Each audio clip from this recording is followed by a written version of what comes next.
This show is sponsored by BetterHelp. Y'all, tis the season. Tis the season for holiday cheer and all that good stuff. And for a lot of people, tis the season for gift giving. I'm not going to lie, I'm a pretty big well, actually, I'm a horrendous and terrible gift giver, but I still like it. It actually makes it real tough because whenever I really nail it, nothing feels better for me. But I often crash and burn miserably in my gift giving attempts, leading me to feel, a sense of overall futility in December, which is not what you want. This has started off weird, I suppose. But listen, whether or not you or your family gives gifts during the holidays, you can still define how you give to yourself. All right. And the holidays are the perfect time to do that. We all know the holidays can be stressful. They can be trying in a lot of ways, whether you have a tremendous relationship with your family or not. It's just that time of year. So whether it's by starting therapy, going easier on yourself during these tough moments, or treating yourself to a day of complete rest, just remember to give yourself some love this holiday season. All right. Cho, tell us about your personal experience with BetterHelp. Well, aside from just talking on these ads, I've also spoken, pun not intended, ad nauseum about my results with therapy, specifically that of BetterHelp, because it genuinely changed my life. Like, I consider my life segmented into two parts. There's before therapy and after therapy, and I do not ever want to go back to the before therapy part. Somebody like me who's a dude, with this accent, maybe you're out there and you didn't grow up in a place that like was conducive to getting help. I totally understand, but we're hoping that stigma goes away. But now it's like easier than ever, because one of my hangups was like, I don't want to go to a place and have to meet a person. And with BetterHelp, you don't have to do that. That's my favorite part. I could do it all on the computer. And also, if you're not lucky the first time with a therapist, you can get another one and it's not going to charge you anything. We nailed it on my first go. That was great. It was a dude who sounded like me, who had a similar upbringing, which I think personally is very important with a therapist, but you can keep going until you find the right fit for you. And like I said, you're not having to go anywhere. You can do it at your convenience. And man, there's just so many little things that you don't realize are stressors in your life that your therapist can really help you focus on how to remove them for your life, or at least help you cope with them. So I could not recommend BetterHelp enough. If you're thinking about starting therapy, give BetterHelp a try. All right, y'all. So in the season of giving, give yourself what you need with BetterHelp. Visit betterhelp.com/POA today to get 10% off your first month. That's BetterHelp, HELP.com/POA. Get your brain right, y'all. What's up, Airheads? We're back. It's time once again for Putting on Airs. We're here in the virtual Airstream studios. We're about to we're going to switch it up this week. We teased last week that we might, we're just going to see how it goes. We can go right back to it. We can do whatever we want here, and it'll hit for y'all, I assume. But anyway, Cho's going to be going first today, talking about Jackie O in a little bit, and then I've got some minutia for you a little later that of course I got mostly from Reddit. Where else? But before that, some breaking news happened today. Feel like he's a pretty fancy feller. Norman Lear passed away at the tender age of 101. Bring up Norman Lear because, again, he was the king of television media for 5 decades or something like that. Probably the most successful TV guy of all time, I would think. There's so many things that we have today in media that would not exist if it was not for Norman Lear. Like, his imprint on this business is probably unmatched by any other human being. Yeah. So, but I brought it up because, and anytime somebody like this dies, everybody be posting pictures they took with them and things like that and whatnot. And I've done that before in the past, but I've always felt weird about it. I'm not doing that on social media with this, but I'm about to do it on here because I've always thought it's a genuinely good anecdote. Otherwise, I wouldn't be sharing it. It's not me trying to make it about myself, but I did. For the record, just to make you not feel weird, like, I think that's great that people do that. It's a tribute, and also, I would want, when I die, I want the internet to be nothing but pictures of my big ass head with people and them talking about how much I had. What I really mean is, of course, the people that were, and I don't know, all the people I've seen, I don't know their relationship with Norman Lear. People that had a genuine relationship with the man, of course they should do it. Right. I just think it would be a little weird for me to make one of those posts when I've met him twice ever. And I'm sure he did. And that's what I mean. It's like, But it's not about your relationship. It's about that man and what he meant to you and what he means to all of us know, comedians. but people, if you, I don't know, post like there's plenty of eulogizing going on from people who actually knew him. If you're just some random dude, it's like hopping on a bandwagon or something. It just feels weird to me. I just think the whole thing feels weird. I'm just saying, people that think it's weird, like people, anyone that would think you were weird for doing it, like fuck them. Like, I just think that Norman Lear's the type of person that needs to be celebrated. And like, I just love that. That's one of my favorite, like, Hollywood fucking sucks. America fucking sucks at times. But one of my favorite things about us is that, like, there are people that are like larger than life, and we recognize this as a society. Like, this was an important person and they have passed, and we shall, you know, we should talk about it and give them their proper flowers. So I don't think you should feel weird at all. Well, all that being said, I had 2 meals with Norman Lear. I've had a lunch with him and a dinner with him, which was wild. I met him through, of course, my friends Callie and T-Bone, the hittingest people I know outside of perhaps Al Gore, and I met them through Al Gore. So there's that. But anyway, through them, I went and had lunch with him once, and then we had dinner with him another time. And I've told this anecdote plenty of times in real life because I find it to be pretty wild personally. I hope it lands for y'all. I don't know if I've ever told it in public before, and I'm pretty sure I haven't told it on POA. So first time I ever met Norman Lear, he's 98 years old. He was 101 right now. He was 97 or 98 when I met him, because this was like 3 or 4 years ago. Right afterwards is when he started getting sick. Yeah, I precipitated his decline. I am a bit of a harbinger of doom. There's a very popular podcast, in fact, that just ended forever, and I was the very last guest ever on it. So what podcast?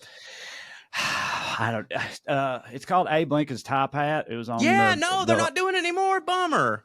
Well, I mean, there's a pretty big reason why, but I don't want to. We ain't got to get into all that. Yeah. No, you're right. There's just a lot of drama, a lot of stuff going on over there that we probably ought not wade into, and ain't got nothing to do with us. But so anyway, yeah, I'm a harbinger of doom, and I killed Norman Lear. Yeah, that's the whole story. No, what I met him, and of course I know I'm a big comedy and TV nerd. I'm very aware of the importance of Norman Lear, so I'm pretty nervous. I meet him.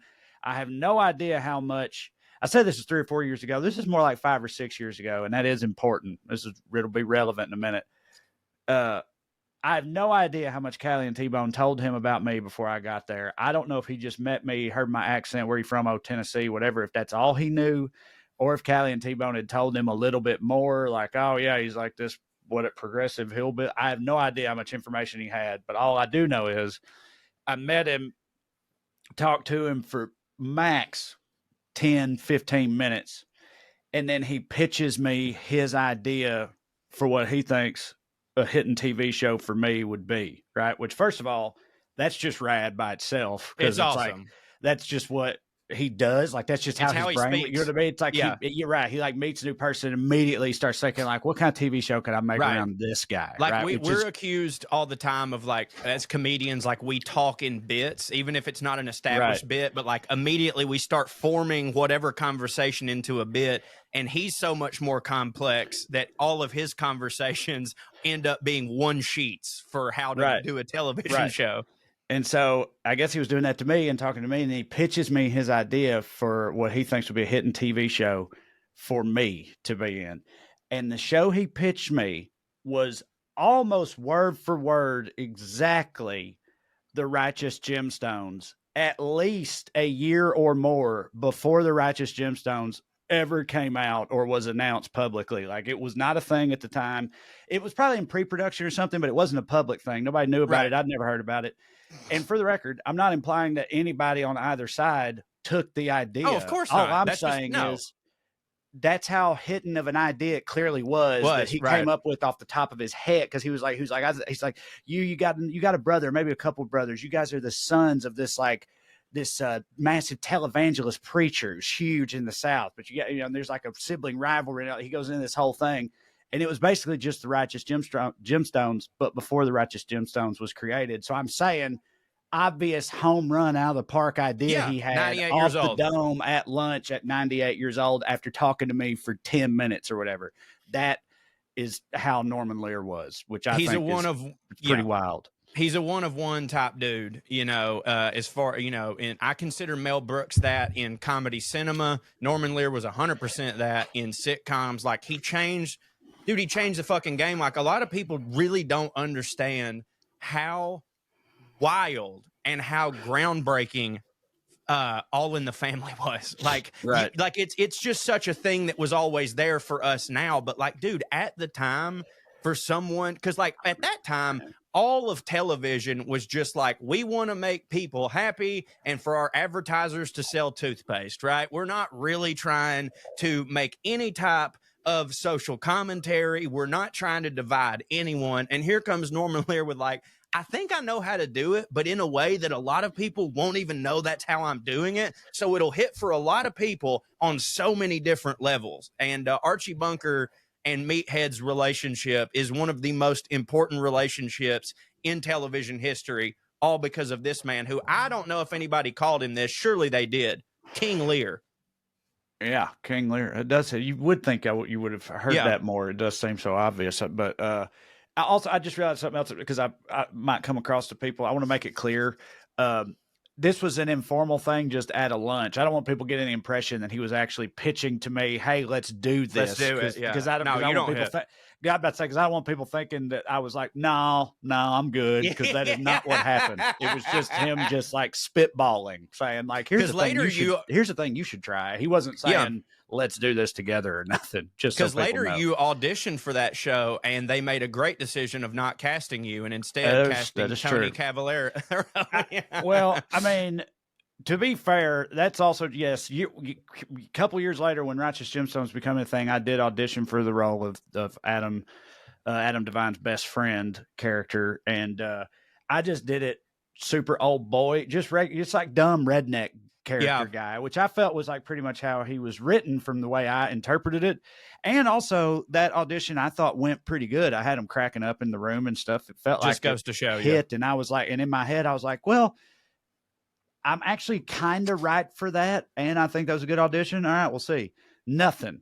Then the show comes out and I watch it and I see that character and I see Tony playing him and immediately it hit for me because immediately I was like, oh God, I wasn't even fucking close. I wasn't even in the ballpark of what they were going for with that guy. Cause he like, it was just so different than what I was trying to do. And it made me feel better about not getting it.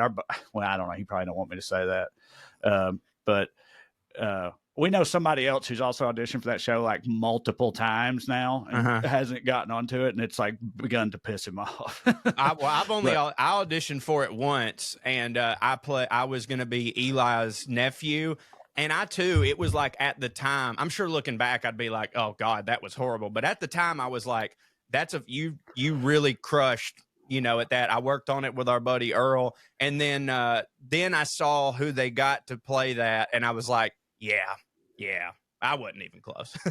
It always hits when that happens. I've had the opposite happen too. I've auditioned for things before. I remember one of them was a Southern lawyer, like in Alabama, like a prosecutor, like an asshole prosecutor in Alabama, and I auditioned for that. I remember that. I'm not saying I crushed it in that audition, but what I am saying is when I saw the movie, the guy that they got to be that character instead, it was pretty painful for me because it was of course a British dude. His accent was abhorrent. Like it was so bad. Wasn't even fucking close. And that sucks when that happens. When you see that, you're like, damn, that's a bummer. Because this ain't it, you know? But yeah. Anyway, rest in peace, Norman Lear. Sorry, I lost you there. That was the first time that it was really made clear to me just exactly how good your memory is. Like I knew that you had a good memory. It's been a running joke or whatever, but like I remember you sent me that audition, or me and you had like run lines for it or something in California because I was out there probably doing POA, and you sent me the audition. You're like, hey man, let me know if I'm playing the, however we do. I send you my shit. And goddamn it, dude, like your audition was like a 9-minute monologue or some shit. And I was like, bruh, I was like, did you have your lines taped to the ceiling? You're like, nah, man, some people can just play. Yeah. I mean, I literally think that's exactly what I said. Yeah, I know it is. I'll never forget Good it. Will Hunting. Yeah. Yeah. Well, anyway, there was one other thing I wanted to ask you about that you actually put in the doc that you haven't brought up. So I'm going to bring it up for you. There's no way I remember it. And then well, it doesn't matter. See, I actually thought of that. I clicked on it and I was like, he put this in here. I want to bring it up. And immediately I was like, he won't even remember it though. But I was like, but this is a thing that he doesn't need to because it's asking for your response to a thing. So it doesn't matter if you remember the details or not. But yeah, we can do this. Then you can talk about Jackie O. So apparently, Prince William has been named the sexiest bald alive, or the sexiest bald of the year by whatever publication ranks balds, I guess. Yeah. But he's number one hittingest bald of 2023, according to hittingbalds.com or whoever did it. But I just want your reaction to that. As a noted bald and, often critic and connoisseur of all things bald. What do you think? Never been called a noted bald, and I really appreciate that. That sort of made me feel better about the whole thing. A noted bald, Corey Ryan Forster. Well, here's the deal. Here was my immediate response to that was not that I didn't know this, not that it's not obvious, but that like all of that type of shit is bought and paid for. You know what I mean? Because like, it's not just bought and paid for. It's like they don't give one fucking shit about the integrity of like who actually is the hottest bald person out there. They're just going to either the Prince had like some deal like, hey, I need to get some really good PR. My dad's king. He's kind of, doing whatever. And Harry is, of course, getting all the press because of what him and Meghan aren't doing. They're getting so much press for not doing shit that I need a little bit of shine. So if you could, I'll give y'all first dibs at when my next kid is born. Y'all can click if you name me the sexiest bald of the year. It either that is what happened or what happened was this paper is like, oh, I mean, yeah, we could easily give it to Jason Statham, which kind of can't be argued. But if we do that, people will see it and go, checks out, right? But if we go with this, people are going to be like, are you fucking serious right now? That guy's the fucking sexiest. By the way, this isn't which bald person has the most power. This isn't which bald person would you rather end up with. This isn't which bald person's grandmother just died a couple, weeks ago. It's the sexiest fucking bald man. So let's pick the person that no one in their fucking right mind would ever call sexy because it will drum up controversy, will sell more papers. That's what's happening here. Knew you weren't going to disappoint. You always stand on bald business. I know that much about you. Yeah. I was going to ask if you didn't cover it, but you did, who you would give the title to. Jason Statham is a good choice. Well, let's go through it. Jason Statham is a good choice, but I have no doubts that he has probably gotten this title before from this paper. Before you continue your list, I want to ask you, because I know your general thesis is that blackballed don't count, right? Blackballed does not count. No. Blackballed does not count. You're not going to consider any blackballed? No, I'm not. Listen, I'm all about being diverse, but I'm sorry, when it comes to ranking the sexiest bald people, I got no room for black for what? I know, because this is the only and I'll say this is the only time when it comes to being bald, it's the only time when anyone goes, God damn it, I wish I was black. It's the only time. But isn't the other way to argue it? Because when you say black bald don't count, you're saying that because black guys who are bald, they just still hit real hard anyway. Well, also, black people have a higher percentage of dudes that are bald by choice. Sometimes black dudes, that's how hard black people hit, that they go, I Yeah. don't even need hair. What Right. you need, Corey, to have any modicum of respect for yourself, I'll shave it the fuck off. I'll just take it Just off because it's just one Yeah. less thing I got to deal with because I hit so fucking hard. Michael Jordan could have the best hair on earth, but he was like, you know what? I'm the best at everything else. I don't give a fuck. I'm shaving it. So no, Well- like look, Idris Elba, he never has hair. That's by choice. That's by choice. Isn't the other way to look at that, though, that perhaps every person on this list should always be a blackballed? Do you know what I mean? Yes, Because that's like what true. you're basically saying is that they just hit way harder at they hit so hard at being bald that being bald's not even any kind of knock against them, and that's why blackballed don't If count. you're But if black- that's true, then every winner of this title every year should be a blackballed, because by Agreed. nature, a blackballed's always going to hit harder than a Yes. whiteballed. But like, here's the thing is that like, when's the last time you even heard someone describe a black bald as bald? Right. If a white guy is bald or shaves his head, they go, oh, he's bald now. Can you believe Well, he's bald? But but- a black okay. guy, you don't even say it. Like Montel Jordan But- was bald for years. Nobody said a goddamn But- word. And I'm not saying that this in no way negates what you're saying at all. I'm just pointing out, I think that's really only true when they do the full chrome dome, when they shave it all Yes. the way, which is why they do that. Because LeBron. I was about to say, because LeBron, dude, caught so much And- hell for And so he's being long so dumb. for his hairline going back. Trae Young is caught, and Trae Young, Trae Lance, both. You're right. That don't bode well. Two guys named Trae, but anyway, they both caught shit for their hairline. The black community they'll rip on you if And your you know why? hairline don't hit. But if you then just shave it all the way down to smooth bald, then everybody rolls with it. That's why the black That's community. true for a lot of whites, though, too, Cho. It Not all is. of them, but a lot of them. That's It why is. a lot of white balds also shave it all the way, is because you can pull that off easier. Let's go back though. You're correct. You're correct in the sense of, a lot of white balds should just shave it off. But when a black person starts going bald versus when a white person starts going bald, the reactions from both of their communities are completely different. When a white person starts going bald, a lot of people around them go, oh no, man, he's really hanging on to scraps. They feel bad for them because they know this is something that you need. When a black person goes bald, everyone in their community gets mad at them because they're like, motherfucker, don't you know you could just shave it off and still hit way harder than everybody? So it's different. There's pity in the white community because we know that hair represents so much. There are so many women that if you take away what you got on your head, you're going to have to start making at least $25,000 more a year to make up for that bullshit. In the black community, it's like, bro, what are you doing? We're all shaving ours. You're going to hit really hard. So like, it's different. But yes, per what you said, it's a corked bat. A black person should win hitting his bald every single year. Michael Jordan should have cleaned up in the 90s, but that's why, because the thing isn't who's the hittingest bald, it's who's the hittingest person in spite of being bald. Okay. Right? Who can All right. still pull it off? Guys like Bruce Willis, guys like Jason Statham, guys like Captain Jean-Luc Picard. All right. Uh-huh. Mm-hmm. William.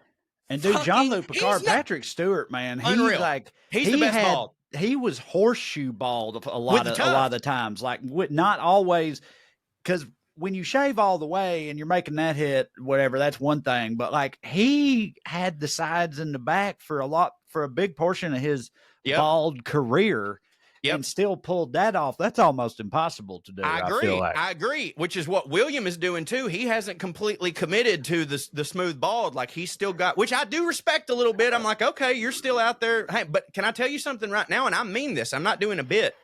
If we're going by who actually looks the best, Larry David is a hotter bald. I was than going to Prince bring William. up Larry David. Larry but David's not a bad looking guy. It's so funny. I was going to bring him up like almost as a joke, but then you got there anyway. But he's not a bad looking guy. And like you talk about bravery, Larry David not only hasn't slicked it all down, he does the bozo. He gets the bozo going. And the bozo, man, let me tell you something. I've often thought about like, what if I just went full bozo? God, dude, if you please, God, grow out a bozo, dog. I want to Carlin went loose as a bozo bit, towards you know. the end. Yeah. He was loose. Well, that's a skullet. Carlin had That's a a skullet. skullet Yeah. or whatever. I've always thought though that the bozo, like how Larry David gets away with it, is that his hair is also otherwise white and gray. Like I feel like once you get into the white and gray, people are like, oh well, it's amazing that you have anything going on there, so go ahead. If I'm 36 years old doing the bozo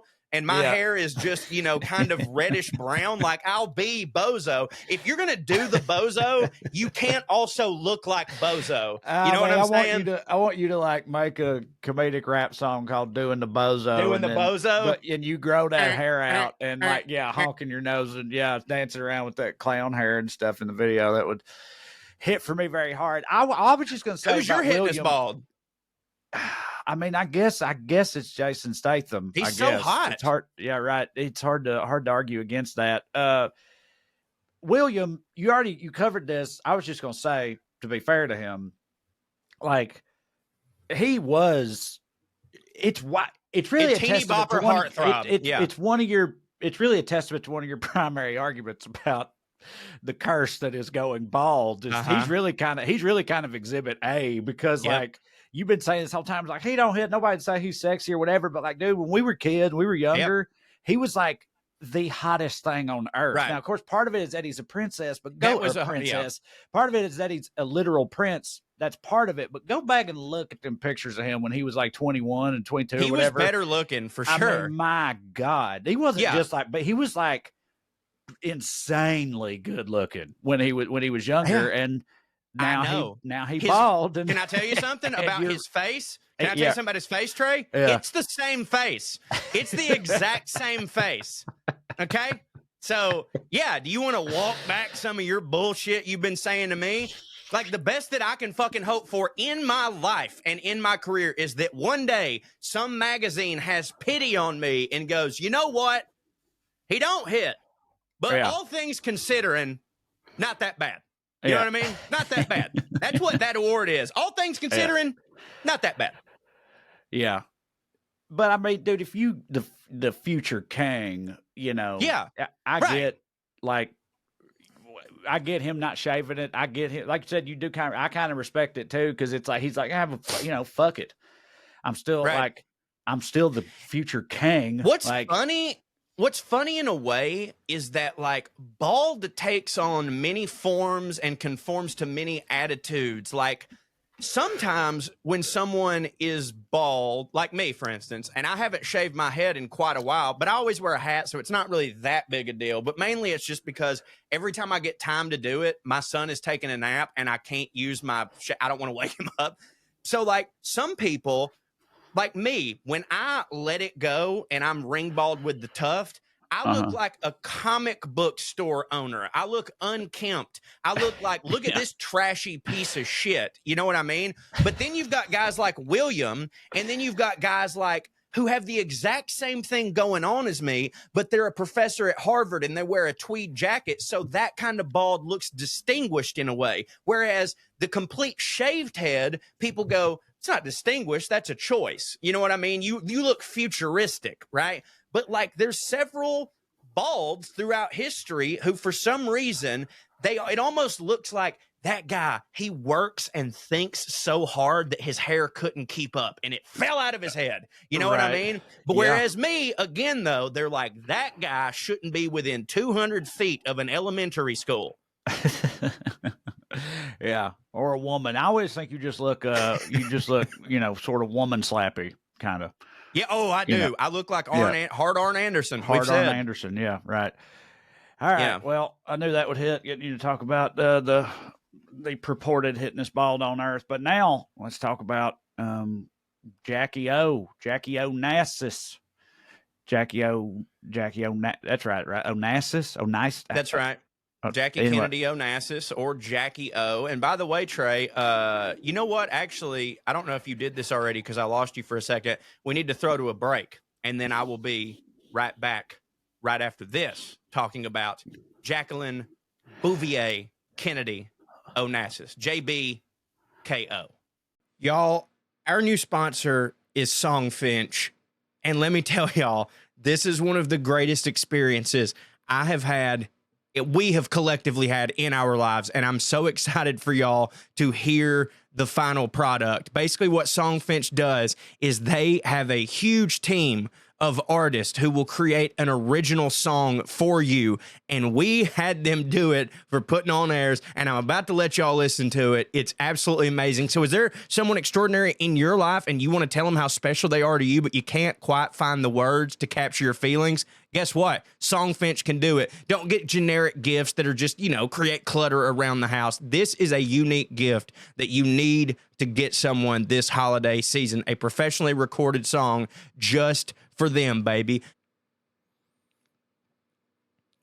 SongFinch is the ultimate gift to show how much you care. It's an original studio quality song inspired by your story. It's completely unique. They walk you through the simple 4-step process. Seriously, this was so easy. I was able to do it. To create an original song, all you got to do is tell them who the song's for, provide some personal details, and let them know the type of song that you want. I personally went with trap rap, and I'm super happy that I did. Special add-ons can help you commemorate the occasion even more, like a vinyl record of your song, one-of-a-kind art crafted from your lyrics, or adding your song to streaming services so you can more easily surprise your unsuspecting recipient. They're the only ones out there doing it that can guarantee that you'll love your song, and I promise you, you will love your song.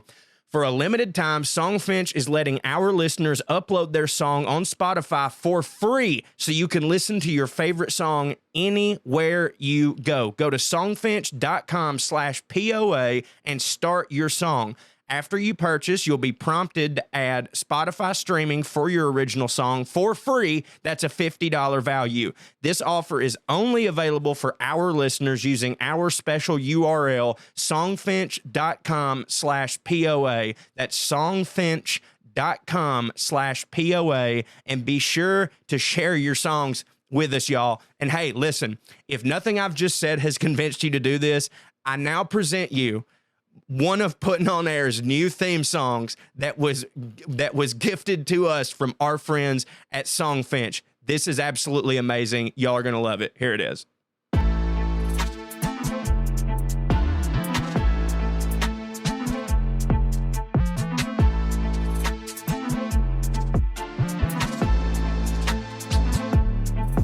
Two rednecks, but we're still fancy, putting on airs. We might not know much about history, we don't care. We gon' get drunk and we talk about yachts. We gon' get drunk and we gon' talk a lot. Dress real fancy, sit in our chairs, sip on our tea, putting on airs. We collected from our love of Downton Abbey. We collected, we found out we're both so fancy. Hey, what's the difference between rednecks and royal families? Only money, cause they both have sex with family. Ew. Putting on airs. What other rednecks to talk about foreign affairs? Laughing so hard that we end up falling out our chairs. Sir Trae, Sir Corey, oh what a pair. High class topics with a redneck flair, oh yeah. Two rednecks but we're still fancy, putting on airs. We might not know much about history, we don't care. We gon' get drunk and we talk about yachts. We gon' get drunk and we gon' talk a lot. Dress real fancy, sit in our chairs, sip on our tea, putting on airs. Two rednecks but we're still fancy, putting on airs. We might not know much about history, we don't care. We gon' get drunk and we talk about yachts. We gon' get drunk and we gon' talk a lot. Dress real fancy, sit in our chairs, sip on our tea, putting on airs. Okay, it's Team Squirrel or Team Trae. Oh yeah, we keeping it basic. He thinks that the squirrels at Corey's mom's house are racist. And you know squirrels live in the same place for generations. So Trae, you better count your days and you better count your blessings. Cause all the squirrels that you ran over, that you think are nameless, faceless, their families are getting together and plotting on you from the attic and basement. So even though Corey is dumb, fat, and bald, he knows how to avoid drama, don't get squirrels involved. Two rednecks, but we're still fancy, putting on airs. We might not know much about history, we don't care. We gon' get drunk and we talk about yachts. We gon' get drunk and we gon' talk a lot. Dress real fancy, sit in our chairs, sip on our tea, putting on airs. Two rednecks, but we're still fancy, putting on airs. We might not know much about history, we don't care. We gon' get drunk and we talk about yachts. We gon' get drunk and we gon' talk a lot. Dress real fancy, sit in our chairs, sip on our tea, putting on airs.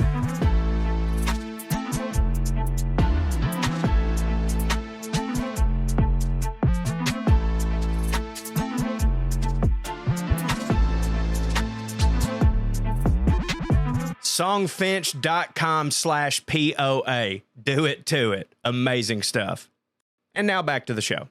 Okay, Jackie Bouvier. That's right, Jacqueline Bouvier. That sounds fancy as all get out there. It does, and that name will come up later in a pretty raven way that I did not know, and I will explain to you, and I can't wait to. Jacqueline Bouvier, France. Some of her people, France.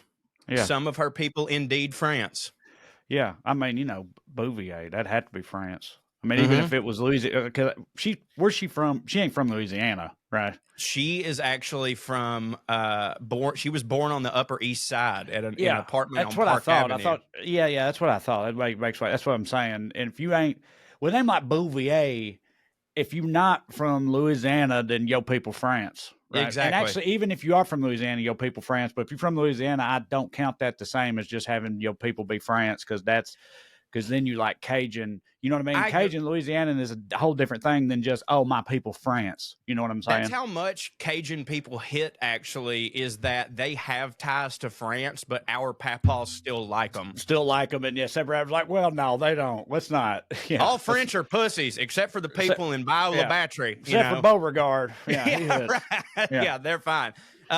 Before we get going, we are switching this up, and I'm going first, but I wanted to let you know, Trae, and I don't know what this means to you, but I went back and checked all the comments on YouTube, and I went to the Reddit. People were very much against you on shortening the episodes. Just letting you know, it was a resounding fuck that. There was a couple people that said, look, sometimes they're long and I can't finish them all at once, but it hits for me because I get to pick back up as soon as I get off work. They go, also, I feel like you'd have to be cutting everything short. I love all of your rants. I love your chemistry. Please, for the love of God, I'm not saying make it longer, but don't make it shorter.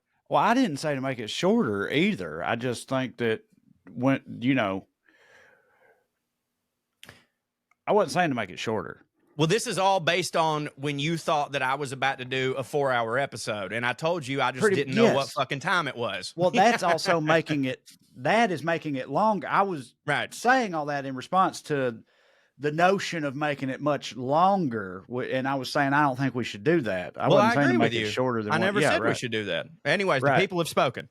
The people, I hit my table like a gavel. Anyways, Jacqueline Bouvier Kennedy Onassis. She, like I said, was born on the Upper East Side on Park Avenue in New York, of course. She has a sister, Lee, who is 4 years younger. And there's a lot of things. As soon as I start researching, I read a book called, holy fuck, I immediately forgot it and I didn't write it down. What Jackie Taught Us. I read a book called What Jackie Taught Us. And what I immediately start learning, and it wasn't pointed out to me until later, that I was like, oh my God, there are so many parallels between her life and Jack Kennedy's life. And by the way, for those of you listening, yes, I'm now continuing my series on the Kennedys that I started 6 weeks ago. I was like, I'm going to start a series on the Kennedys. And then we had a bunch of bullshit happen. So she, like John F. Kennedy, she has a younger sibling that they are both very competitive with. Like, they are insanely competitive. Her dad's name is Jack. She's named Jackie. Both of her parents fucking hated each other. They despised each other. And a big reason was, similarly to the Kennedys, their dad, whose name was, this is one of the coolest names ever. This sounds like an 80s wrestler. Blackjack Bouvier. Her daddy, Blackjack Bouvier. He's this big Wall Street dude who just fucks whoever he wants all the time. And like, dude, this is back in that era. And I know we've talked about it before, but maybe we haven't gone into the specifics of just exactly how it was. But like, man, it would have been, I would like to live 1 year as a man. That's all I'm saying. I'm not saying that it was, I would like to live 1 year as a man during this time, is all I'm saying. During that time, I was about to say, you've lived 36 years as a man. I mean, during this time. And no, I haven't, Trae. I've not lived 36 years as a man. I know. I've lived 36 years as a male. All right. There's a huge difference between a male and a man. Yeah, I'm with you. But you mean it would hit to be a man in this era? Yes, and I'm not saying in the butt slapping whiskey lunch era. Yeah. Yes, and again, I'm glad that it's not like that. It shouldn't be like that. Men should not be able to act that way. but it's undeniable that would be a good time. You know what I mean? Because like, he fucks whoever he wants. And like in his mind, like he had this real same energy with Joe Kennedy, where like he would openly talk to his daughters about this. Like he didn't try to hide it at all. He's a huge piece of shit. Like he wouldn't just like have this secret family and then try to be like Mr. Dad at home. Like even when Jackie and Lee, her younger sister, were way younger, he would just straight up tell them like, you see that lady over there? Plowed her. You know, after a board meeting the other day, and they're like, "Daddy, that's rude." You know, they don't talk like that, but they were like, and he's I asked you to solve this long division problem. And he was just like, no, you kids don't understand. Me and your mom have an agreement, you see. So do you like the coloring of the owl that I did or no? I don't. What does that have to do with you plowing the maid? She was bent over the desk. It was 1 p.m. Yeah, just red in the face. Yeah. Right. Hey, shut up. I'm trying to tell you about this lady I had sex with. Yeah. What's that about a science fair? Yeah. Anyways, yeah, he would tell you, they were like, Daddy, we don't want to hear that. And he'd be like, no, you don't understand. You know, me and your mom, we have this understanding, you see. We're both married, sure, but I get to have sex with whoever I want at any time that I want. And in return, your mom gets to sit there and shut the fuck up. Shut. Yeah, right. Yeah. And I won't go upside her head. You understand? Knew that was coming. Yeah, but it was a common arrangement back then. I find. Yeah. Yes. Now, and I remember when I was a kid. Well, not a kid, I won't say, but like honestly, more embarrassingly, probably a young man, a teenager, somebody in my 20s. I would hear something like this, and the arrangement was like, I get to do whatever the fuck I want, and in return, she gets all my money. Like, she doesn't have to worry about anything. And I remember there was definitely a time in my life where I was like, and. You know, like that sounds pretty fucking sweet. Like, you know, if roles were reversed and I was a kept man and Amber's like, listen, you get to stay at home. I make $5.5 million a year. You ain't ever got to worry about anything. Every now and then, though, I'm going to get finger banged by a Swedish masseuse. There's part of me that goes like, okay, appreciate it. Sweet. But they would always make it out to be like, and she's totally fine with it. She's cool with this. I mean, I think there's a lot of people. I definitely think a lot of people have like arrangements, but I think a lot of the time the arrangement includes a little bit of reciprocity, meaning like, yes, discretion. We've heard tale of like, you know, rock stars, people that just hit real hard are always, you know, getting pussy throwed at them and stuff. Right. A lot of them end up having these marriages, or you hear anyway, rumblings that they've got these like, arrangements with whoever they're with, which basically means like they fuck around on them, but the other person knows it. And it's understood whether the other party is also porking around or not. It's presented as being like, you know, like it's all above board, like everybody's on the same page with it or whatever. Yeah, I mean, you know, famously everybody suggests like, you know, Hillary and Bill had that, but the difference is like a lot of that is hinged on the woman being like, do whatever you want, but don't embarrass me. Don't embarrass me, right? Don't embarrass me. You get caught with this shit, it makes me look bad in public, you know. So yeah, and you see that with rock stars all the time, where like it'll come out that they're cheating, and all of a sudden there's a divorce, and everybody will be like, oh, she had to know that he was doing that, and it's like, yeah, she did, but she didn't want anybody else to know, and now he's embarrassed her, and so she's not gonna fucking stand for that. And I'm like, yeah, I 100% get that. But he, like I said, he's a big Wall Street dude. He's where Jackie gets her sense of style. He's a super sharp dresser. Like, he's the type of dude that, like, he had 2 chauffeurs like at all times because he wanted one on call, and he was like, I guess they can't technically stay up for 24 hours. And like me hitting, you know, he had tailors that were just on retainer that would just stay at his house in case he gained a little weight. And he's like, take this out, pull it back in, you know, super sharp dressing man, cheated on the mom all the time. But they get their sense of style from him because he always, you know, basically told them, he's like, look, girls, in this life, you got to look the part. You know what I mean? Doesn't matter how you act, you got to look the part. And especially y'all, because y'all are women and y'all have to get a man because that is your primary way out. That is your only hope at any semblance of a life is you got to find a man. Like, why were you even asking me about these science problems? You ain't going to do science. You ain't going to do math. You know, you don't need to know how to paint. Just fucking get a man and leave my house. That was the edict. Yeah. And with him, it wasn't like, you know, for my grandmother, that was kind of what her papa would tell their kids. But for him, it was like, I can't afford you. Please leave.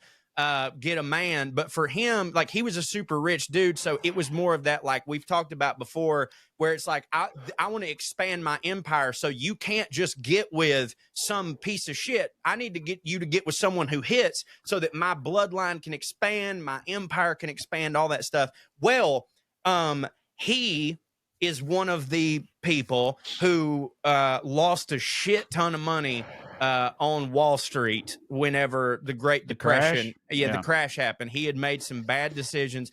And funnily enough, Trae, I was blown away to hear this. It was around this time that his wife goes, you know what? I've had enough of you sticking your dick in anything that walks. I'm out of here. Right? Oh, yeah. So, weird how that works. It's funny just how that works. Happened to line up with all the money being gone. You know what? You don't hit no more. Yeah. It's, you know what? I'm sorry about your friends jumping out the window. That seems like it don't hit, but I promise you it has nothing to do with that. And she dives out the door or whatever. Right. She ends up marrying, which is kind of wild at the time because they're Catholic. They're Irish Catholic people, and that's going to come up later. They're Irish Catholic roots. It tends to be a blessing and a curse a lot in the country at this time.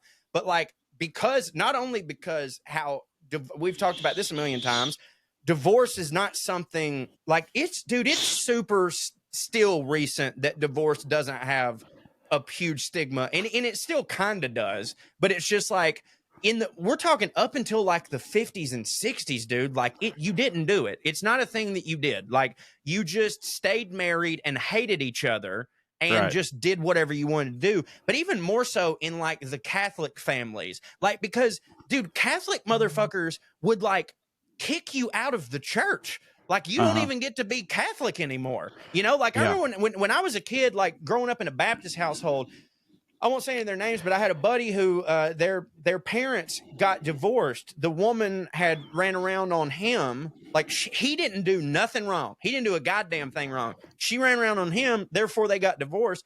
They made him stop being a deacon. Because you weren't allowed to be divorced. He's like, I didn't want to get divorced. And they were like, but you are, so you don't get to be a deacon. But in the Catholic Church back then, it went further where it was like, not only are you not a deacon, you ain't even Catholic no more. Like you can't ask forgiveness. You just go into hell because you got fucking divorced, you know? Right. Yeah, that's always been kind of wild to me. I mean, I don't know why though. I mean, I do know why. I've talked about it before. It's because like the place I'm from is so ravaged with despair and destitution and everything that literally everybody I knew, I had a big group of buddies growing up and we were all real tight.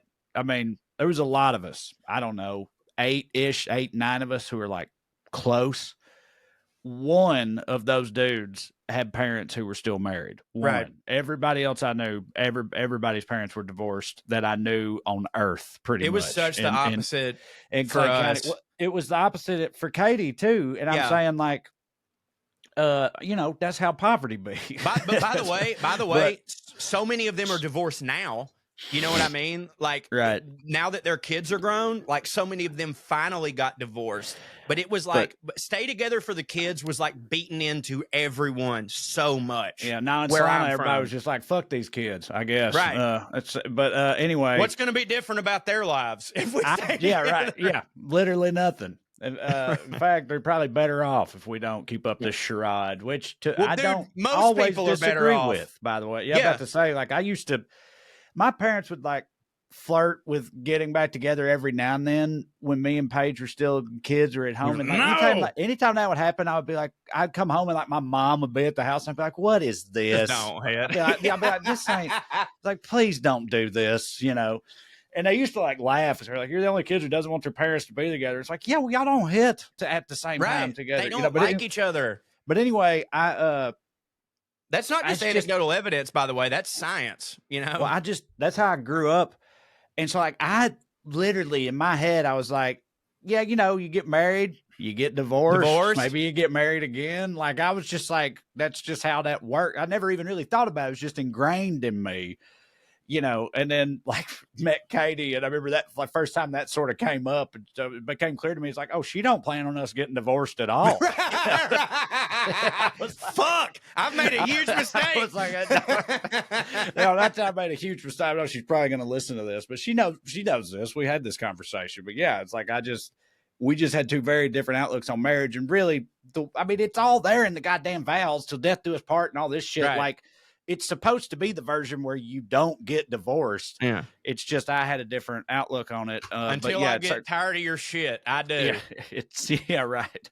But but society at large just didn't even allow it. Now it's right. Pretty rampant. So this happens. Her parents get divorced. She immediately, the Jackie's mom, marries this other Wall Street guy who hit harder. Which again is surprising because like that guy is still marrying a divorcee. Like a lot of dudes that hit, even if they were attracted to a woman too, right? Yeah, an older guy, and so she marries him, and he already had a bunch of kids. So now Jackie and Lee are like in a Brady Bunch situation. They've always been the doting daughters or the daughters that got doted on, and now they've got these other siblings. Things are kind of weird, but the fact of the matter is the plan is still the same. They've had it beat into them that your only job in life is to get married to a man who had a large station in life, was wealthy. So, but also they wanted them, they were like, y'all have to be educated. You have to be very, very educated, which again kind of goes against the like nowadays when a woman is like, I'm gonna, all I want to do is attract a good man. Like, she doesn't think about education. She's like, let me go get a tummy tuck, get my titties done, dye my hair blonde. I'll do all this shit. But back then it was like, the more educated you are, the better circles you can run in. And the circles that you're going to run in have the dudes that like, you're going to marry, and they're going to find you challenging. They're going to be like, oh, wow, here's a woman who I can, I guess here's a really challenging, intelligent woman that I can make her life useless while she sits in the corner and doesn't do anything. I know that like fancy women for a long time, and hell, I guess maybe they still do. I don't know, but like they had to learn stuff too, but they were not supposed to learn anything remotely practical because they weren't supposed to like stuff. They weren't supposed to be doing nothing, but they had to learn about like music and poetry and fucking for conversation, like stuff for conference. So they would be cultured. They would be like cultured and learned about the classics and things of that nature at like a dinner party. They could talk intelligently about fucking opera and shit. And they were always sort of like that, I think. So, dude, and you know what, man? And this is going to sound shitty, but like, I get why that's appealing, because sometimes Amber will say something to me and I'm like, bitch, I can't take you nowhere. Like, imagine, like I'm sitting there and she'll say something and I'm like, imagine we was at dinner with Callie and T-Bone right now and you said that shit. Do you know how I'd feel? Like, can you not pick up a book that's not Danielle Steele for once in your goddamn life? Like, how do you not know? I'm like, you don't have to be an expert on Pol Pot to know who Pol Pot is. Like, you can accidentally know who that motherfucker is. Do you know what I'm saying? Amber don't accidentally know shit, dog. I love her, but like, she's an embarrassment, I'm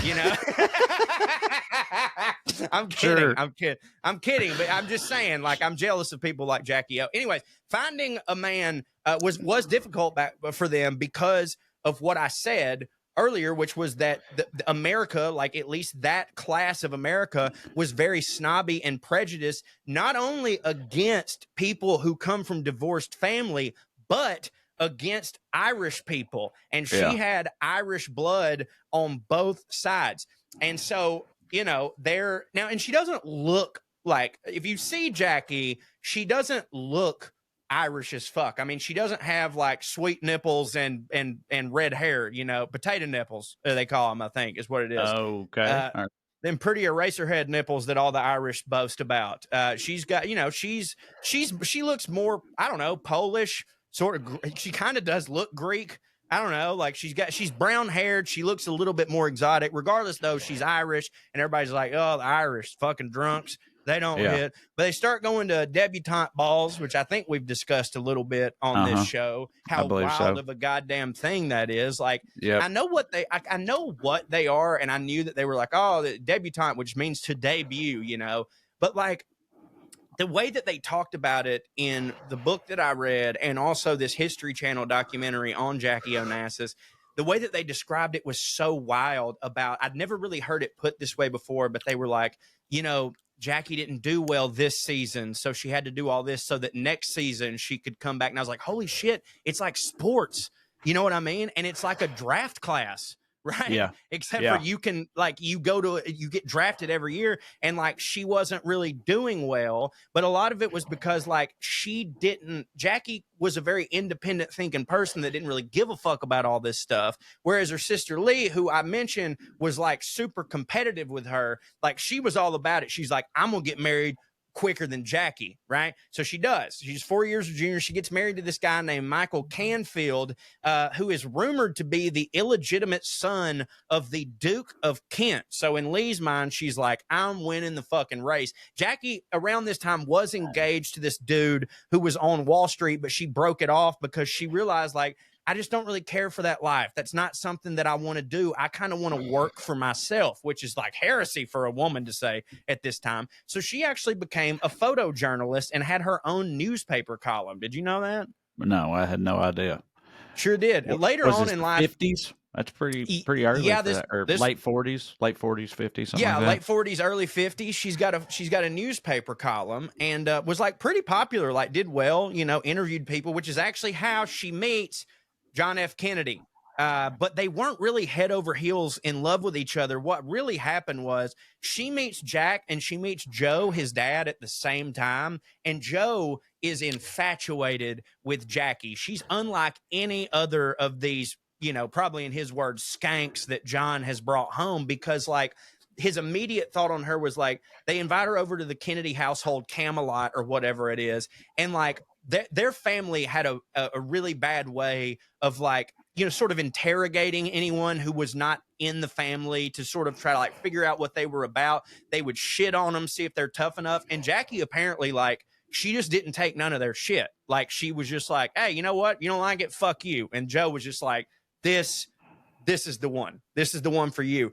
John didn't feel that way. Apparently, Jackie didn't even feel that way about John. But like Joe was like, I'm sorry, this is happening. You're going to be really good for him, because Jack was starting to run for Senate at this time, and he had begun to have this reputation that he would hold until the day that he dies. He would hold it till now that we're talking, of being this huge pussy hound. And during this time, now it's actually, you wouldn't, if we had a person running for president right now that was single, that would be weird.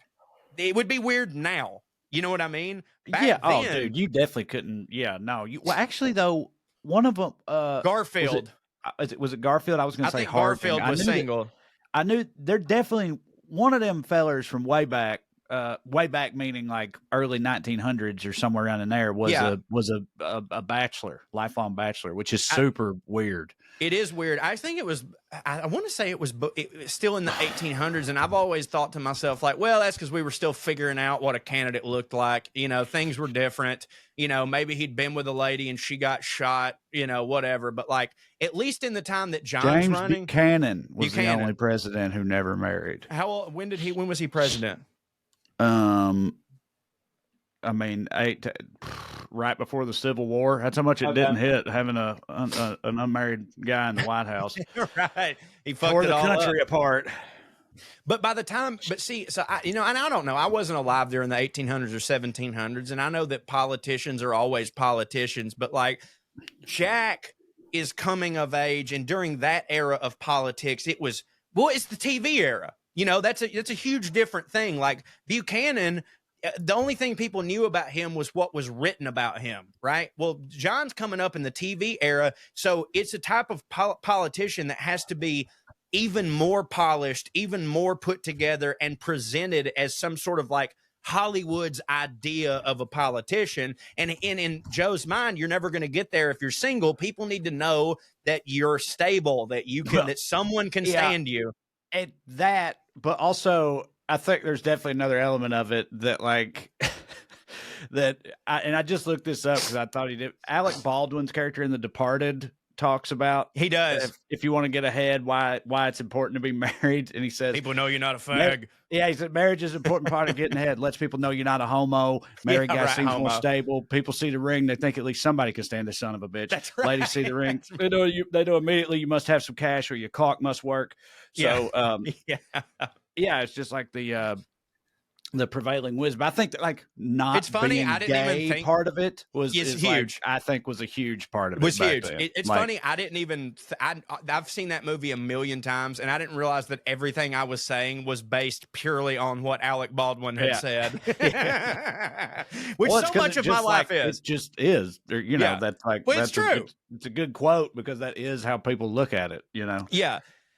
So they end up, getting together or whatever. And around this time, this is Lee and Jackie's competitive spirit sort of rears its head again because Lee had gotten married before Jackie, but Jackie now she's married to what people were like, dude, Jack Kennedy's the most eligible bachelor in the world, right? Because like a lot of people don't really know this, like, the reason that he was such a darling for president is that, like, yeah, he's the junior senator from Massachusetts. He obviously comes from this family of like wealth and glory and all this stuff. He looks great despite the fact that, and I'm saving this more for the John F. Kennedy episode, but like the motherfucker was in poor health all the time. And I think we know a lot.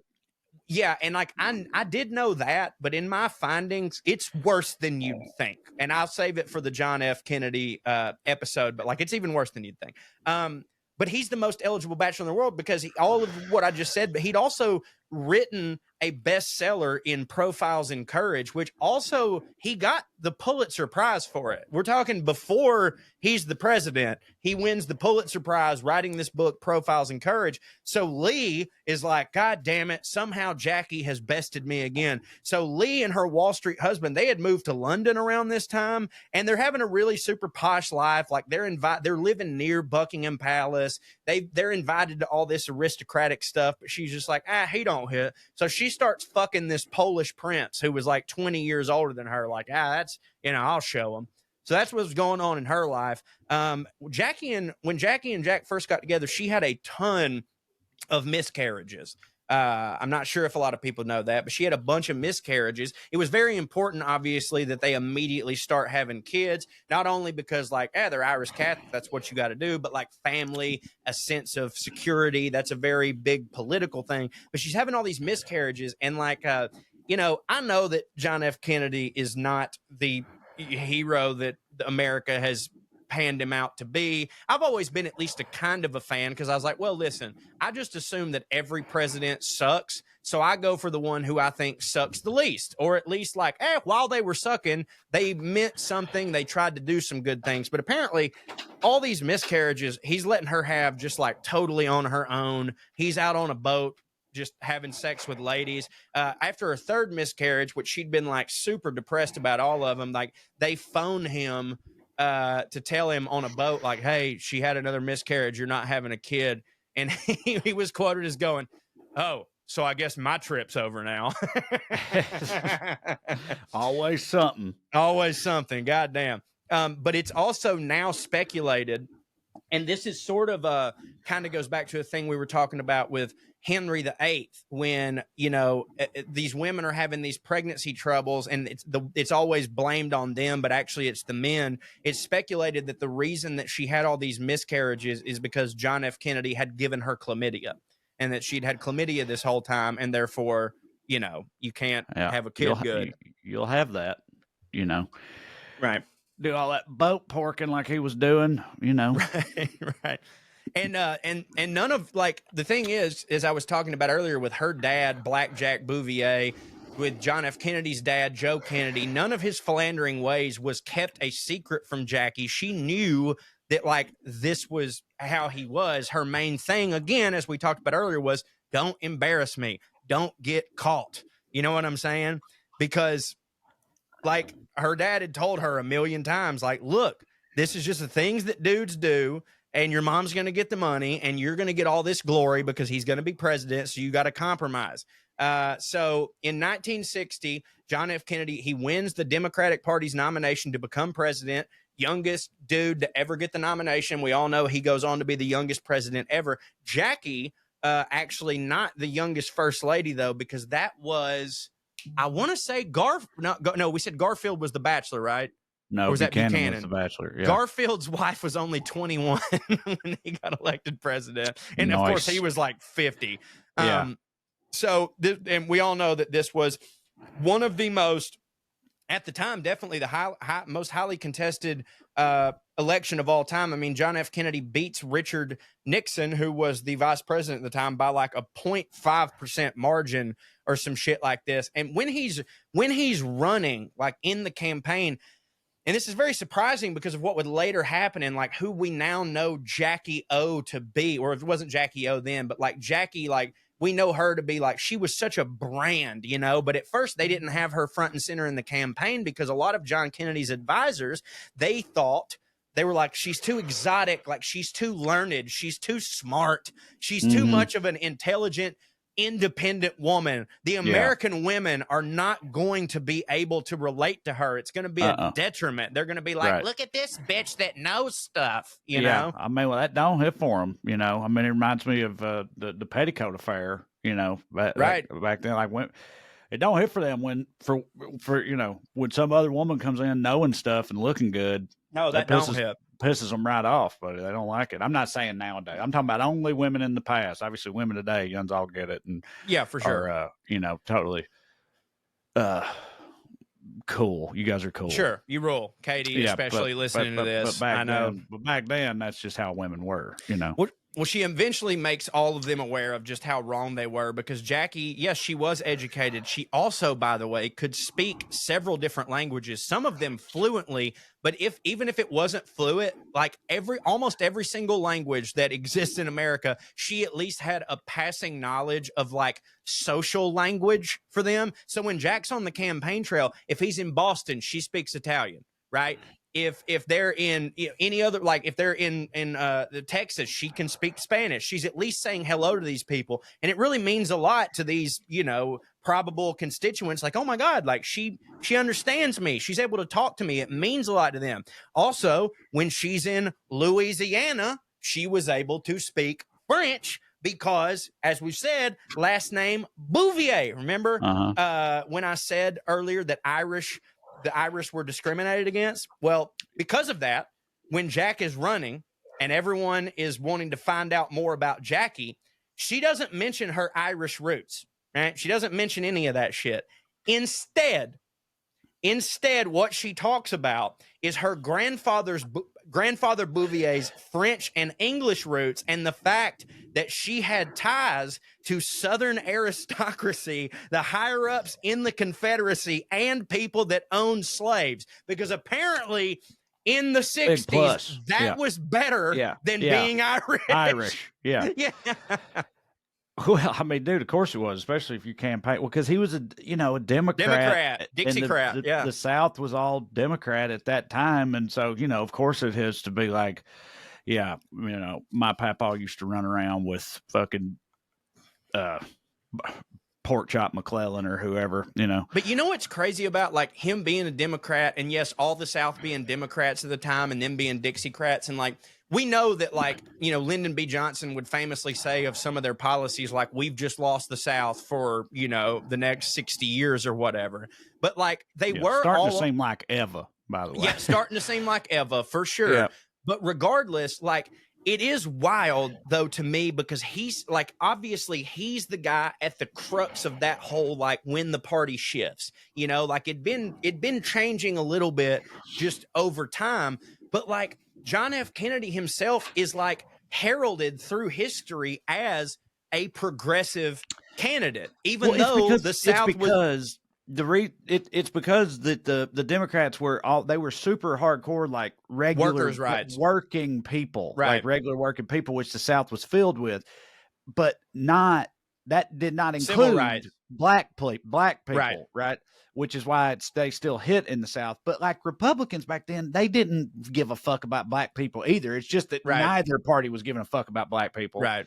And black people, like when they came in, they also were largely working class and that type of thing. And so they like had that association with the Democrats, but the Democrats didn't actually give a fuck about them. But then when they decided to, do the right thing during the civil rights era and whatnot, and Lyndon B. Johnson and them, they understood. They're like, if we do this, then the South is going to be gone. Which is what I meant. Like John F. Kennedy was like such a transitional president, like for all that. You know what I mean? Like, it's just kind of wild. But he's elected. She's immediately dubbed the first lady of fashion because she wore like super expensive French dresses, like Italian shit, Versace, all that stuff or whatever. But then she's criticized for this a lot by Jack's political enemies. They're saying like, hey, look at this, these people, claiming to love the working man, they're spending, $5,000 on a dress. And not only that, they're buying it. It's foreign dresses. They're all coming from France. They don't even give a shit about the American economy. So Jackie, being very smart, what she did was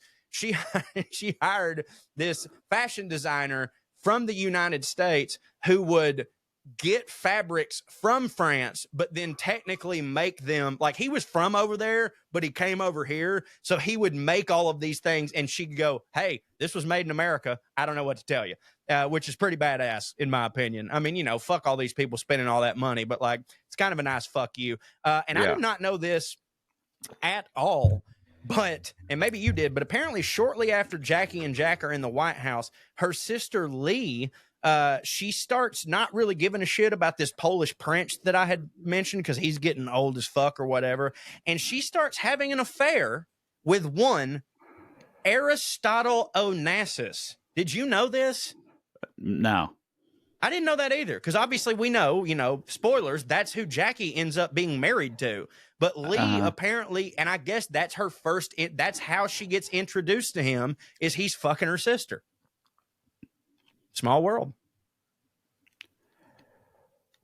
Her first order of business, Trae, when she becomes first lady, because we know that, they have to make up their own job. The president gets hurled into this thing, but the first lady has to make up her own job. Aside from what her first job was, her first order of business was she told the press, don't fuck with my kids.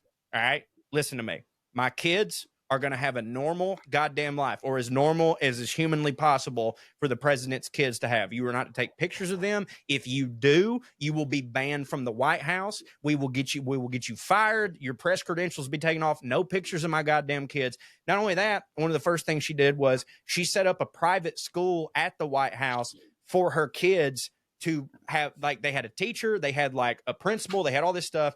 Her kids were in it, and there were also like 25 other students of like, diplomats and all this shit. Staffers' kids. They would go there, and it was all very normal. And hush, hush, this was also one of the first integrated schools in America. They didn't make a big deal about it because that would be a big fucking stink. But like, and when I say the first integrated school, there was one black kid in it, but that was huge. A black kid went to school at the White House. Yeah. And this is years before John F. Kennedy did anything with civil rights. This was Jackie being like, well, I mean, why wouldn't he be? He's this dude's kid, whatever. Yeah. Her first real, like the first thing that she, like, whereas Michelle Obama's was apparently getting kids to shove broccoli up their butt, or whatever it is that she wanted us to do. Banning cheeseburgers. Yeah, right. Her first order of business when she became first lady was to, she thought the White House looked like shit. She's like, the White House, it don't hit. This place is supposed to be like Buckingham Palace, which, by the way, I've been to. She's like, it looks like shit. It looks so lived in. She's like, it should not look like this. The White House should look like a museum. So she decides she's going to spruce it up, right? This is a quote from her.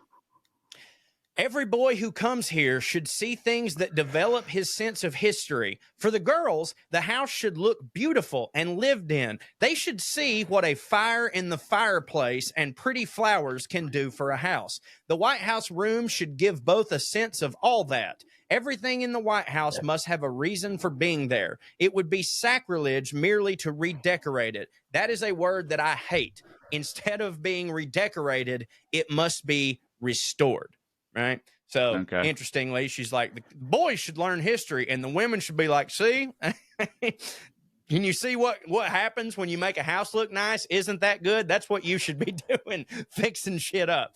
She's also the one that, like, the reason that the Lincoln bedroom is what the Lincoln bedroom is because of her. Like, before, it was just all like, we got our shit here, whatever. But she decided to decorate every single room in there based on a period of American history. So the Lincoln bedroom is decorated in the Victorian style that was popular in the 1860s or whatever. So like how the White House is now as a museum and as sort of like, its own little Biltmore, none of that would be if it wasn't for Jackie O saying, hey, this needs to be something that people take pride in. It's not just a place where Andrew Jackson gets to put out a wheel of cheese in the lobby. You know what I mean?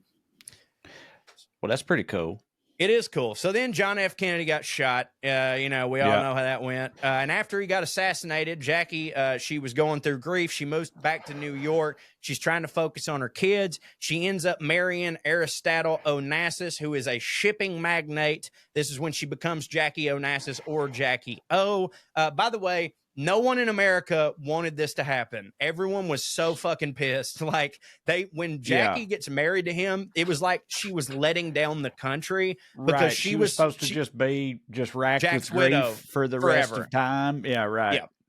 And also he was like foreign. Mature and fair. Well, him being foreign, that don't hit. But hey, was a magnate. Not easy to.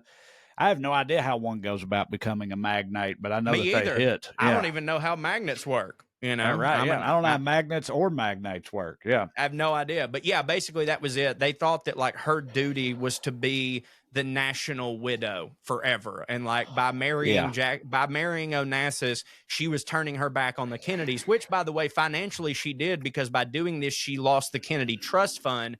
However, who gives a shit, because her and Aristotle Onassis lived on his private island called Scorpios. How badass is that? Pretty sweet. She was also rumored to be super heavily medicated a lot of the time during this. It was hard for her to deal with all the grief, so she was kind of fucked up all the time. After Onassis's death in 1975, Jackie she returned to the U.S. She stopped island hopping in Greece, and she started working in publishing. And I know that because of an episode of Seinfeld.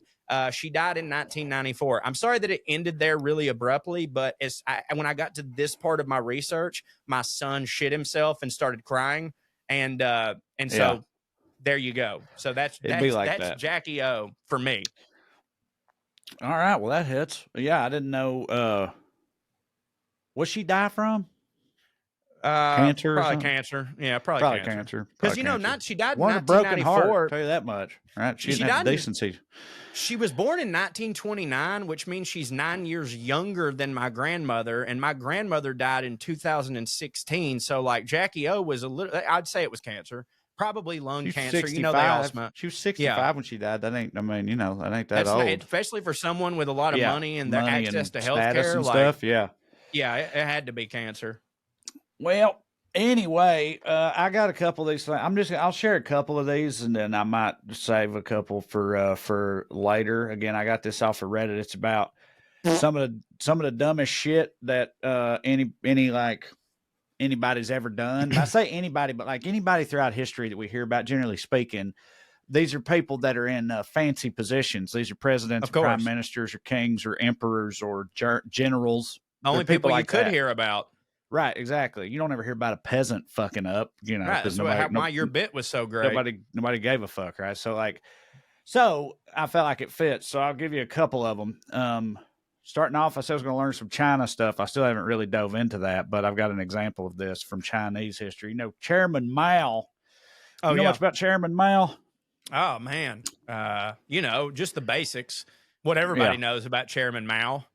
Would you generally say that he did or did not hit, Joe? Where you at on that?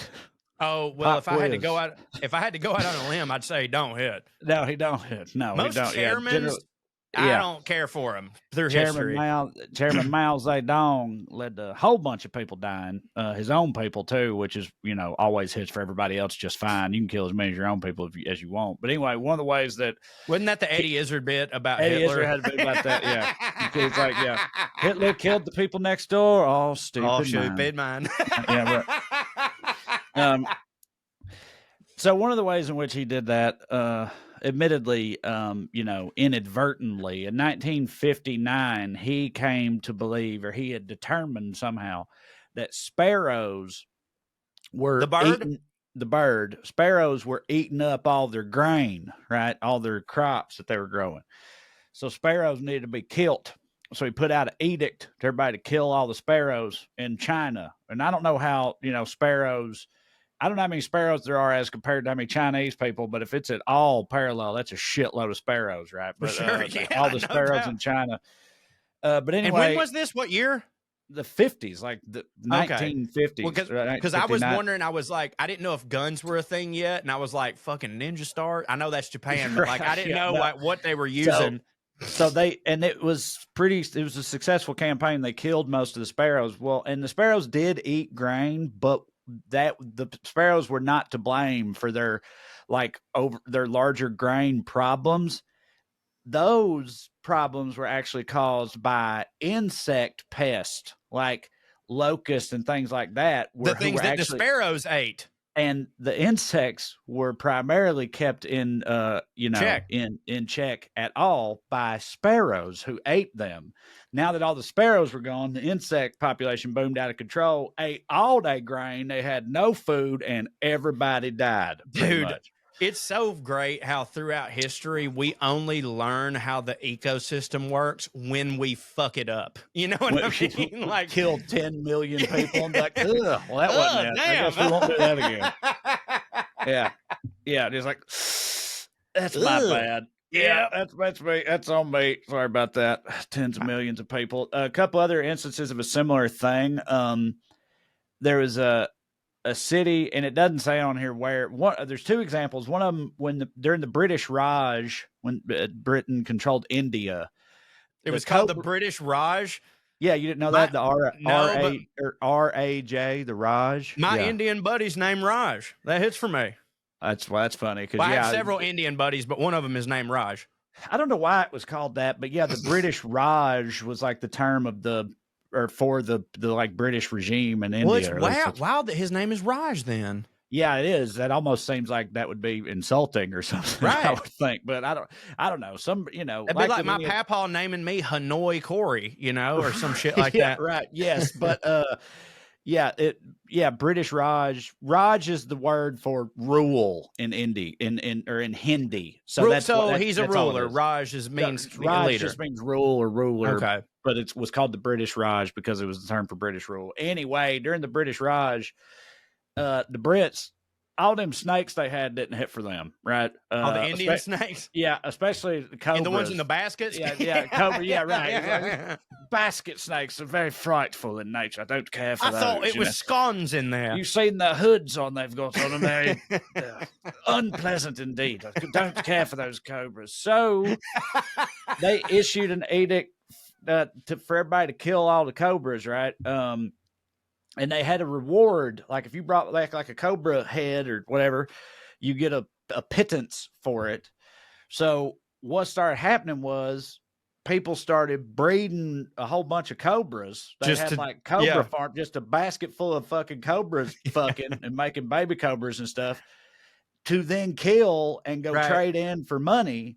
But obviously that's not decreasing the population of cobras. When the British find out that that's happening, they're like, well, cease and desist right away. Like that's.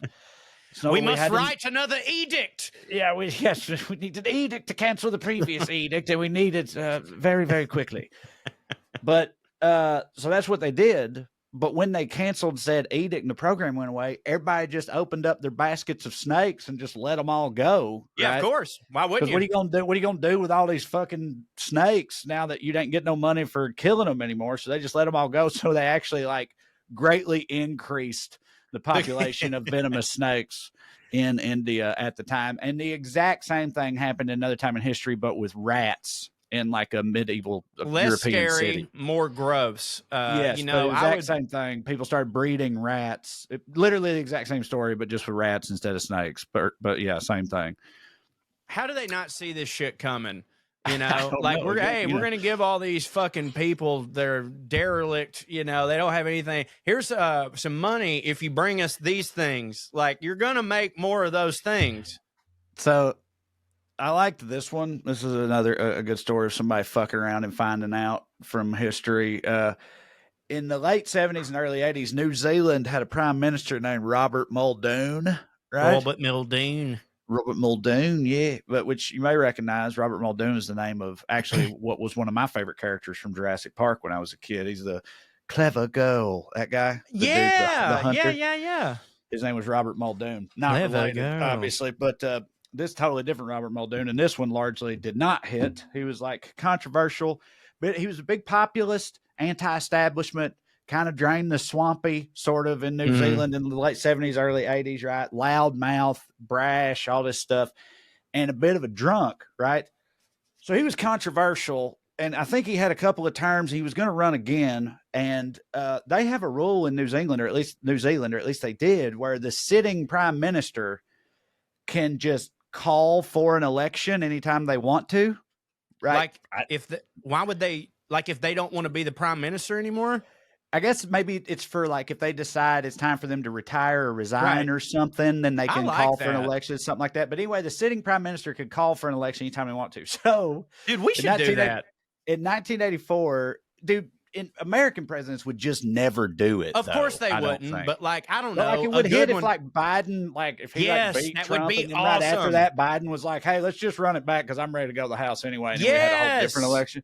But anyway, but we don't do that. So, but in 1984, this dude Robert Muldoon, he got drunk and held a press conference out of nowhere, where he said he was calling for an election, a snap election, because he just wanted to just get it over with, get it done, get it out of the way. And they were at the presser. They were like, well, he said it's going to be in a month. It's going to be a month from now. And he's like visibly drunk during this press conference. And they're like, well, that's not going to give you very much time to like campaign or to prepare. And he's like, it's not going to give my opponents very much time to prepare either, is it? You didn't think about that, did you? Wow. Well, what are they time for? I just want to get this thing done. You know, he's like slurring his words and shit. Yeah, right. And so they had the election and he got his ass whipped and lost his job and, you know, just never had to do that in the first place. So, dude, have you ever thought about how many press conferences I would personally call if I was famous and rich? Yeah. Like you remember on Well Read the other day, the whole candy bar conversation that we had. I would call the press like the very second, like as soon as Butterfinger changed their recipe, I would have people from the Washington Post lined up in front of me and several microphones expelling a treatise that I had just written. I've never wanted to be famous. I've only wanted to be rich. But I want to be famous now so that at the drop of a hat, I can just call a press conference. I mean, people that are hugely famous, if you think about their social media presence, they don't need a press conference. Right. They just like go live or whatever, and it's the same thing. I want a press conference, same thing as having a press conference. Nah, I want it to be official. Probably reaches more people. I want people to have their day ruined to come see me. Yeah. So this is one I thought was funny too, because of how insignificant it is. That's exactly what makes it funny. So in ancient Greece, in 408 BC, there was an actor by the name of Hegelocus. Hegelocus. Who could forget Hegelocus? He was an actor at the time, performing in a play by the famous playwright Euripides. Right? It was the first Fast and Furious. It was Orestes, famously, right? Anyway, whatever. He's like the lead in this play, a known actor at the time, Hegelocus. The climax, the big dramatic climax of the play, he playing the king lay dying at the climax of this play, and he's supposed to say, "After the storm, I see again a calm sea," and then he dies, right? Like, Ha, my troubles are behind me. After the storm, I see again a calm sea. The word for sea or calm sea is Galen, right? But he accidentally mispronounced it as Galen or Galen, which meant what he actually said was, after the storm, I see again a weasel, right? And been there. This is the only recorded piece of information about Hegelocus from all of history, right? And it has stood the test of time. Like that's what's so funny to me about it is like having performed in plays and as a comedian and stuff like that. I know you fuck up and then you're like, oh, God damn it. And I'll then get it next time. Other people be like, dude, those people didn't even notice. Right. You know what I mean? It's like, even if they did notice, nobody's going to remember that shit. Right. On to the next performance. No one's going to remember. But like, it is to fucking this day, 2,500 years later, 2,500 years later, two dipshits are like conversing across the ether about his fuck up in that play that night. That's so funny to me. That is so like, funny. I just wish I knew that he could somehow be made aware of that. Like his spirit down there in Hades or whatever. That's what I would like, do with a time machine. Still talking about that. It's like, people don't forget, dude. Yeah, right. Like if you could take a time machine and go back and tell him, be like, just so you know, this is never going away. Yeah, Thousands you know what? Of years from now, people are going to be finding out about how you fucked that up. We can't it's just do it. So funny, dude. We can't do it right now, but I would like to put a bookmark in what we've just said for a future episode. It would be fun to have an episode where me and you decide how we would use the time machine, because everybody goes kill Hitler, right? Right. Everybody goes kill Hitler. But my brain immediately goes to like, I'm with you. I would love to go back and fucking tell this guy, by the way, one of the most consequential fuck ups in playwright history. Like, I would love for us to do an episode of like what we would do and where we would go. That'd be fun. All right. Well, we could save it for the future. And speaking of saving it for the future, I'm going to do that with some of the rest of these. I'm going to start the next episode with some of these because sounds good. It's about time to wrap it up with some air mails. That's great. Okay. That's great. All right. Here we go. Subject line: Alex, what is a Jutland? All right. This is from my friend Misty. POA learnt me a double Jeopardy question. Today, 11:30, the category was Islands and Peninsula. Answer: not Pokeland or Protrude Land, but this peninsula forms the continental part of Denmark. Nice. And then she says, what is someplace that juts? It juts out there. It's a land deck. What is Jutland? $1,600. Love y'all and all the Skuniverse. Misty M. Bowers, my friend. Learning people stuff. That's fun. That is fun. Subject line. They had to know this one was getting through. Corey is sexy AF. Also with an emoji with the hearts in the place of the eyes. Yeah.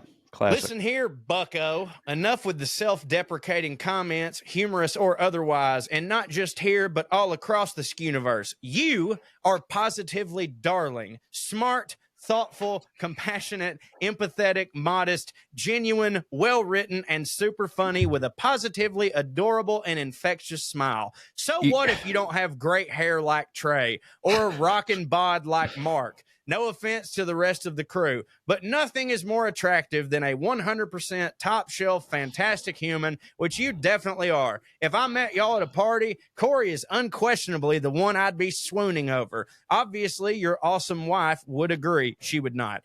So no more trash talking yourself. This goes for the rest of the boys too. Love y'all like organic, grain-fed, free-range chicken. Jess in Utah. Go ahead, Trae. Well, I was just going to say you're not supposed to write your own air mails, but yeah, anyway, right. Go ahead. Yeah. Well, I'm glad that you admit that I can write. Yeah. Well, Jess is going to love the whole bald segment of this episode. Sure is. Because you went in on yourself a little bit there too, which sure is fun. Subject line: this motherfucker came close. Hey. Tell Ricky Bobby that at least one person got close. I listened to 21,133 minutes of Well Read. Not sure about the others, but 4 of my top 5 podcasts were from the Skuniverse. Y'all need to make another podcast so my whole top 5 can be from the Skuniverse. Love y'all. Stay fancy, motherfuckers. Thank you, Justin. We appreciate your patronage. Very much. Yeah. Let's see here. Subject line: in the harem. All right. Says, I'm sure you have heard the line, who will watch the watchman? Or, as it was originally said, qui custodet et possis custodes. Nice. And undoubtedly assumed it was part of some deep meditation on political philosophy. Nope, it's all about the eunuchs guarding the women's quarters of upper-class Roman households. These were European-style eunuchs who were simply castrated like your cat, so there was a slight possibility that they could still get up to hanky-panky even if they weren't going to be fathering any children. That's nice. Yeah, no, that's very fascinating. Thank you for that. Yeah, who will watch the Watchmen? Because, they were the Watchmen because they were supposed to watch over the harem of women's, but everybody thought they was sneaky and getting up to stuff, and they would get up to stuff at times. So that's interesting. Thank you for that. Well, there you go. Pretty good airmail. None of them this week had 19 paragraphs, so I guess we do have time to promote our shit. I would like to say off the jump, we're going to be in Nashville December 14th through the 16th. So as this comes out next weekend, baby, Nashville, we're going to be at Zany's, me, Trae, and Drew. It's the well-read Christmas. It's a holiday tradition. We can't wait to see you. Trae, tell them other stuff from you.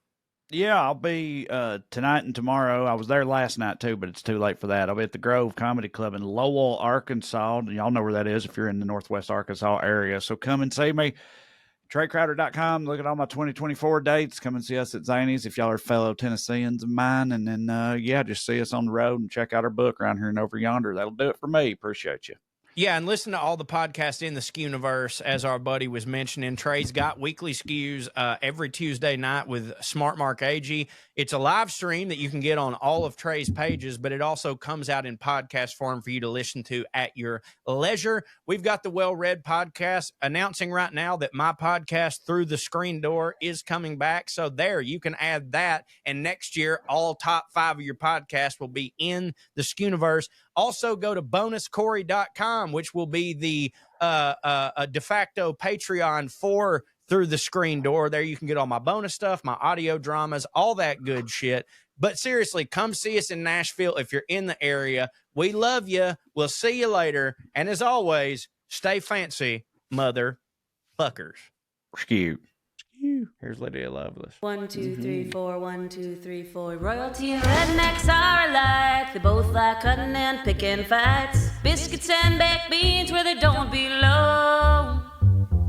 Sit on down with Corey and Trae and learn some fancy shit today. We'll laugh a little even when they're wrong. They'll take you to a magical place where if you call someone a cunt, nobody cares. They keep it debonair at putting on airs, putting on airs, putting on airs, putting on airs.